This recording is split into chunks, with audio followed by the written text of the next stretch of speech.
সামগ্রী তুলে দেওয়া হলো, বা নয়মজা প্রতিবন্ধী উন্নয়ন সমিতির পক্ষ থেকে যেগুলো বললো ভাতার জন্য যে সার্টিফিকেটগুলো লাগে, বা তাদের নকল হাত বা নকল পা বা সাইকেল, 3 চাকার সাইকেল, এগুলো যে করা হচ্ছে, তো এলাকার মানুষকে কি করে উদ্বুদ্ধ করবেন, কি বলবেন?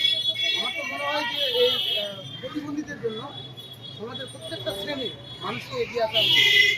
কারণ এদের যেহেতু এরা প্রতিবন্ধী, এরা সাধারণ সমাজের মধ্যে এরা হেঁটে বা আর কিছু করে নিজেদের সংসার বা নিজেদের যেটা পেট চালাতে পারে না। পেট চালানো, সেটা কিন্তু ওরা করতে অক্ষম।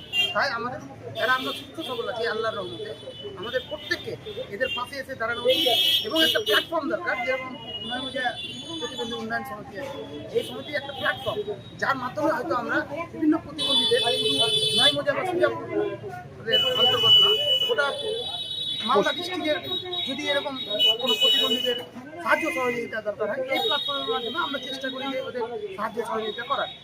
এবার সমাজ যদি আমরা এগিয়ে না আসি, তাহলে এই যে সমাজের যারা পিছিয়ে পড়া অক্ষম মানুষ, তাদের দিকে দেখবে, তাদের সাহায্য সহযোগিতার জন্য আমাদের এগিয়ে আসতে হবে।